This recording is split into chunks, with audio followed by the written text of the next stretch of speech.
અને એક સમાચાર મળી રહ્યા છે, એક ફેક્ટરીમાં મોટી દુર્ઘટના થઈ છે, બોઇલર ફાટ્યું છે અને અફરાતફરી મચી ગઈ છે।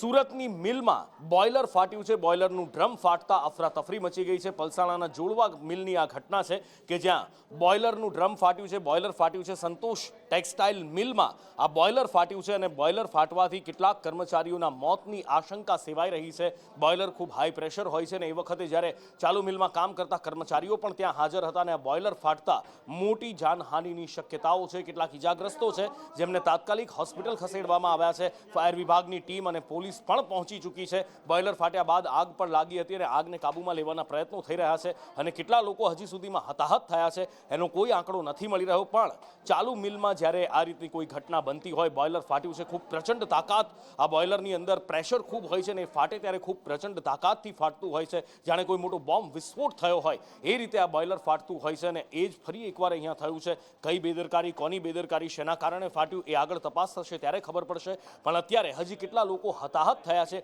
એ પણ એક પ્રશ્ન છે। અત્યારે પરિસ્થિતિ પોલીસે કાબૂમાં લઈ લીધી છે। બોઇલર ફાટ્યા બાદ જે પણ હતાહત થયા હતા એમને હોસ્પિટલ ખસેડવામાં આવ્યા છે। કેટલાક લોકોના મૃત્યુની પણ આશંકા સેવાઈ રહી છે અને આ મિલમાં કામ કરતા કર્મચારીઓના પરિવારજનો પણ ત્યાં પહોંચી ચૂક્યા છે। આક્રંદના દ્રશ્યો પણ અહીંયા જોવા મળી રહ્યા છે। અફરાતફરીનો માહોલ દેખાઈ રહ્યો છે। ઇજાગ્રસ્તોને ત્યાંથી બહાર કાઢવામાં આવી રહ્યા છે, એની સાથે હોસ્પિટલ ખસેડવામાં આવી રહ્યા છે। કેટલા લોકો અત્યારે હતાહત થયા છે એ જાણવું અત્યારે મુશ્કેલ છે, કારણ કે હજી સુધી અત્યારે રાહત બચાવ કાર્ય પૂરજોશમાં ચાલી રહ્યું છે। વધુ માહિતી સાથે યાસીર કાગઝી ફોન લાઈન પર જોડાયા છે। યાસીર, ક્યારે બની આ ઘટના, શું થયું, કેટલા લોકો હતાહત થયા, શું માહિતી મળી રહી છે? જી નુપુર, જે રીતે વાત કરવામાં આવે તો પલસાણા તાલુકાના અંદરમાં આવેલી સંતોષ ટેક્સટાઇલ મિલની અંદરમાં આજરોજ બપોરના સમયે અચાનક ડ્રમ ફાટવાની ઘટના બની છે। ડ્રમ ફાટવાની ઘટનાને લઈને મિલના અંદરમાં કામદારોમાં એક પ્રકારે ભાગદોડ મચી હતી। કામદારોની અંદરમાં અસંખ્ય લોકો જે છે તે ઈજાગ્રસ્ત થયા છે। જોકે તમામ ઈજાગ્રસ્તોને નજીકની હોસ્પિટલની અંદરમાં હાલ ખસેડવામાં આવ્યા છે। ફાયરની ટીમો જે છે તે ઘટના સ્થળે પહોંચી છે। 108ની પણ મદદ લેવામાં આવી છે। પલસાણા તેમજ એલસીબીની ટીમો જે છે તે ઘટના સ્થળે પહોંચી છે અને હાલ જે છે તે બચાવ કામગીરી કરવામાં આવી રહી છે। ખાસ કરીને જે રીતે જે મૃત્યુ આંક છે, મૃત્યુ આંકના હજુ સુધી કોઈ સમાચાર આવ્યા નથી, પરંતુ જે રીતે બોઇલર ફાટ્યું છે અને આગ લાગવાની ઘટના બની છે, જેને લઈને મૃત્યુ આંક પણ સામે આવે એવી શક્યતાઓ હાલ દેખાઈ રહી છે। અને હવે વાત કરવી છે, હાઈકોર્ટે લાલ આંખ કરી છે સરકાર ઉપર અને તંત્ર ઉપર, કારણ કે ટેકનોલોજીનો જમાનો છે અને આ ટેકનોલોજીના જમાનામાં પણ જો ગટરો સાફ કરવી હોય તો એમાં માણસોને ઉતરવું પડે છે અને એ પણ અમદાવાદ જેવા હાઈટેક શહેરની અંદર। અને દુઃખદ વાત એ છે કે લોકો મોતને ભેટે છે અને હાઈકોર્ટે લાલ આંખ કરીને તંત્રનો ઉધડો લીધો છે। દિવ્યા પાસેથી જાણીએ। નુપુર, ડ્રેનેજ લાઇનમાં કામગીરીને લઈને રાજ્ય સરકાર દ્વારા પૂરતા સાધનો વસાવવાની બાહેધરી આપવામાં આવી હતી, પરંતુ અત્યાર સુધીમાં વસાવવામાં નથી આવ્યા અને મૃત્યુ આંક અને સાથે જ ભૂતકાળમાં જે લોકો મર્યા છે તેમને પૂરતું વળતર પણ આપવામાં નથી આવ્યું। તે બાબતની નોંધ પણ ગુજરાત હાઈકોર્ટ દ્વારા લેવામાં આવી હતી અને સરકારને મૌખિક રીતે ટકોર પણ કરી હતી કે તમારી જ બેદરકારી છે જેના કારણે અત્યાર સુધીમાં મૃત્યુ થયા છે। સાથે જે મનપાના તમામ જે અધિકારીઓ છે તેમને વિગતવાર રિપોર્ટ આપવા માટેનું કહેવામાં આવ્યું છે કોર્ટ દ્વારા।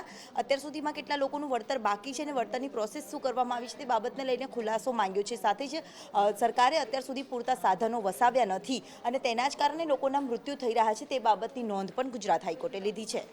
અને આગળ વાત કરવી છે વિરોધના વંટોળની, અને આ વિરોધનો વંટોળ ઉઠાવ્યો છે ખેડૂતોએ અને કારણ છે અમદાવાદ રાજસ્થાન હાઈવે, જે રાજસ્થાનને જોડતો હાઈવે દાહોદના જાલોદમાંથી પસાર થઈ રહ્યો છે। આ 4 લેન રસ્તાનો સર્વે શરૂ થયો અને ખેડૂતોએ વિરોધ કર્યો હતો। એવું નથી કે આ ખેડૂતો વિકાસના વિરોધી છે, આ ખેડૂતો વિકાસ ઈચ્છે છે, પણ આ ખેડૂતો જાણે છે કે સરકાર શું કરે છે। જમીન અધિગ્રહણ થાય છે અને યોગ્ય વળતર મળતું નથી અને એટલા માટે જ આ વિરોધનું શસ્ત્ર ઉગામવામાં આવ્યું છે।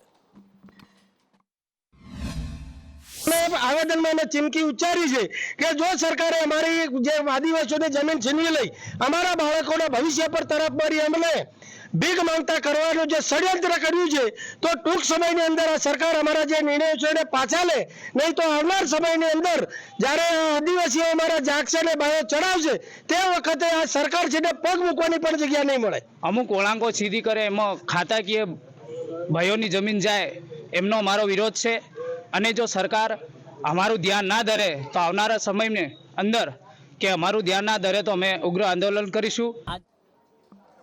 ચોમાસું સત્ર વિધાનસભાનું શરૂ થવા જઈ રહ્યું છે. ભલે નાનું સત્ર હશે પણ આ સત્ર ધ્યાન ખેંચે છે એક મંત્રીની ગેરહાજરી. એ મંત્રી જે ભૂતકાળમાં વડાપ્રધાનના કાર્યક્રમોમાં પણ ગેરહાજર રહ્યા અને બીજા મોટા કાર્યક્રમોમાં પણ ગેરહાજર રહ્યા. કારણ સ્પષ્ટ છે, આપ સમજી જશો કારણ જ્યારે એ મંત્રીનું નામ આપને જણાવીશ. બચુ ખાબડ. કારણ કે જે મનરેગા કૌભાંડ થયું, એમના દીકરાઓની સંડોવણી સામે આવી અને હવે ચોમાસું સત્રમાં પણ બની શકે બચુ ખાબડ જોવા ન મળે. હિરેન પાસેથી જાણીએ. હિરેન,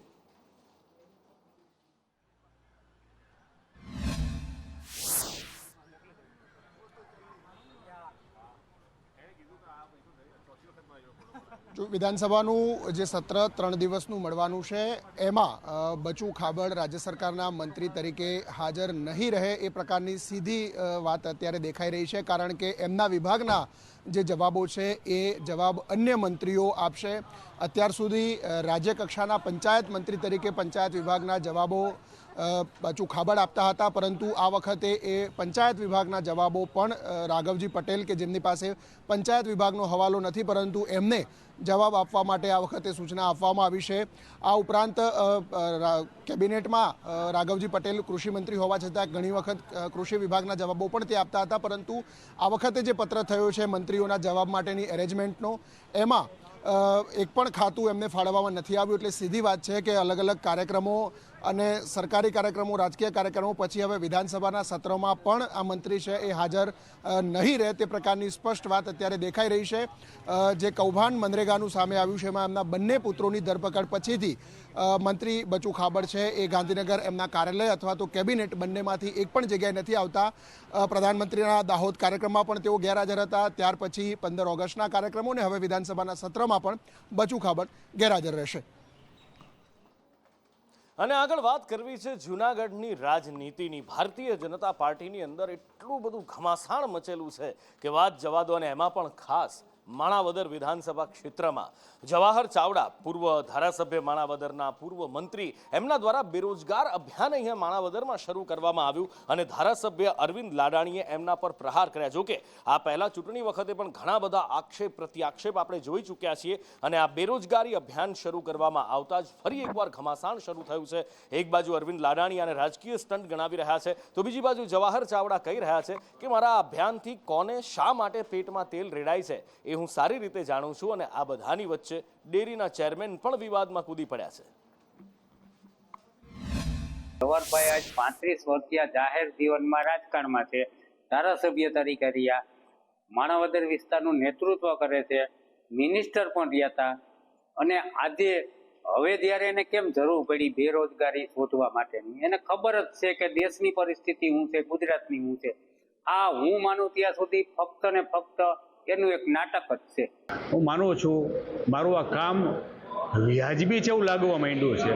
અત્યાર સુધી મને શંકા હતી કે મારું હું આ કામ કરવા નીકળો છું તે યોગ્ય છે કે નહીં, જરૂરિયાત છે કે નહીં, પણ મને લાગે છે આ કોકને પેટમાં તેલ રેડાય છે. એટલે મારી લાઈન કે મારો મુદ્દો વ્યાજબી લાગે જેવો મને આજે ફીલ થવા માંડ્યો છે 2 દિવસથી. હવે મોટા ગજાના નેતા એક સામાન્ય પરિવારનો એક ખેડૂતના દીકરા અમે પોતાની હાર થાય અને બીજા વિસ્તારમાં એમ કે હું આમ જીતાડી દઉં તેમ જીતાડી દઉં, આવું કંઈ છે જ નહીં. માણાવદર વિધાનસભાનો કાર્યકર્તા હંમેશાના માટે ભારતીય જનતા પક્ષનો કાર્યકર્તા સક્ષમ છે.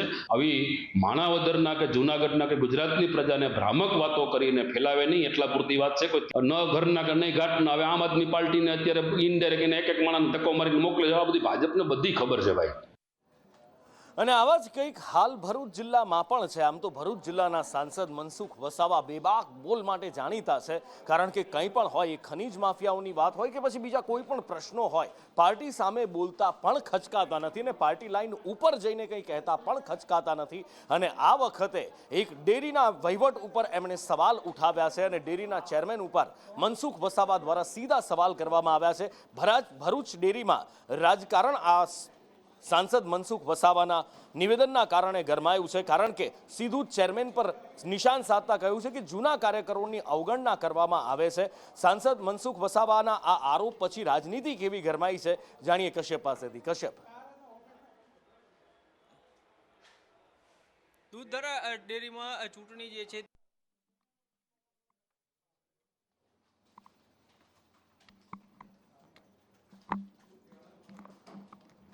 પ્રકાશ દેસાઈ પર સીધા આરોપ લગાવવામાં આવ્યા છે અને ભરૂચ ડેરીમાં રાજકારણ ગરમાયું છે. આરોપ લગાવવામાં આવી રહ્યા છે કે જૂના જે કાર્યકર્તાઓ છે, મૂળ ભાજપી છે, એમનું અવગણના કરવામાં આવી રહી છે.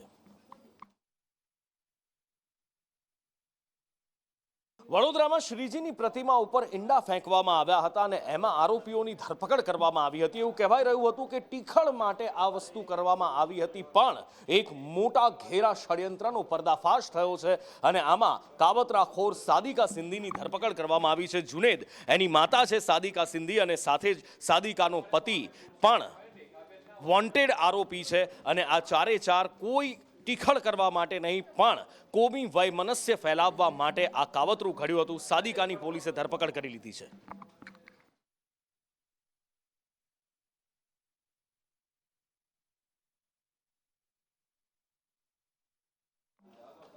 વરસાદે હમણાં વિરામ લીધો છે, પણ વિરામ લેતા પહેલા બારે મેઘ ખાંગા થયા હતા અને ફરી એકવાર વરસાદ આવશે અને પહેલા વરસ્યો એનાથી પણ ભયાનક વરસાદ વરસવાની આગાહી હવામાન વિભાગ દ્વારા કરવામાં આવી છે. आगे का फोरकास्ट अगले 7 दिन के लिए 1 सितंबर से लेकर 7 सितंबर तक हल्का से मध्यम बरसात का संभावना रहेगा दोनों क्षेत्रों में, गुजरात रीजन और सौराष्ट्र के दोनों रीजन में ही. और हेवी रेनफॉल का वार्निंग अगले 7 दिन के लिए दिया गया है गुजरात रीजन के लिए. 1 और 2 सितंबर हेवी रेनफॉल आइसोलेटेड प्लेसेस में येलो वार्निंग के साथ दिया गया है. 3 सितंबर से very heavy rainfall orange warning के साथ दिया गया है आइसोलेटेड प्लेसेस में. 4-5 સપ્ટેમ્બરથી 8-9 સપ્ટેમ્બર વચ્ચે ભીષણ વરસાદ ગુજરાતના ભાગોમાં થવાની શક્યતા રહેશે, જેમાં લગભગ સૌરાષ્ટ્રના ભાગોમાં પણ કેટલાક ભાગમાં ભીષણ વરસાદ થવાની શક્યતા રહેશે. નવરાત્રિના ભાગોમાં પણ હળવો વરસાદ, કોઈ ભાગમાં હળવા વરસાદી ઝાપટા પડી શકે. નવરાત્રિ શરૂઆતમાં વાદળવાયુ રહેવાની શક્યતા રહેશે અને લગભગ નવરાત્રિની 6ઠ્ઠા નવરાત્રિથી 10મી નવરાત્રિ સુધીમાં રાજ્યના કોઈ ભાગમાં વરસાદી ઝાપટા પડવાની શક્યતા રહેશે.